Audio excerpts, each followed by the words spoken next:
On a ouvert les web press à partir de 14 ans jusqu'à... Voilà. Et puis, bon, comme disait Véronique, effectivement, le constat, c'est que les ados ne viennent pas.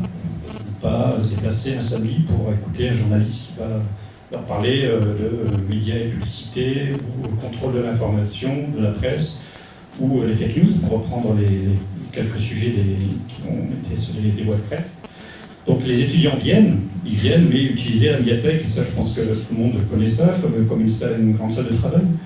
Ben, ils ont quoi? Les réseaux sociaux, BFM, voilà, ils ont des habitudes d'information. Et voilà, donc c'est un petit peu, il me semble un peu problématique parce que ils ne sont pas dupes non plus, ils savent que ce qu'on leur raconte sur les réseaux, c'est pas la vérité. Donc il y a quand même une méfiance, et ça je crois qu'elle est partagée, du monde du journalisme, pour différentes raisons qu'on ne peut pas évoquer là, mais le monde des médias, on se méfie un peu, globalement il me semble. Et voilà, mais c'est ça pour dire qu'il y a, il me semble, un besoin, une nécessité, et on en est conscient. Ça s'adosse aussi sur une politique documentaire.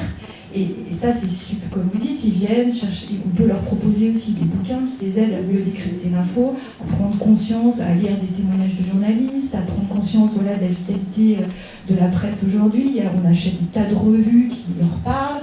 Nous, on fait vraiment un gros effort sur les MOOC. Donc, parmi les MOOC proposés, il y a plein de choses que peuvent lire les jeunes. Donc, il y a cet intérêt de faire la passerelle, justement, et de les amener vers nos ressources documentaires, mais vraiment sur la formation. Je pense que là, ça coince un petit peu.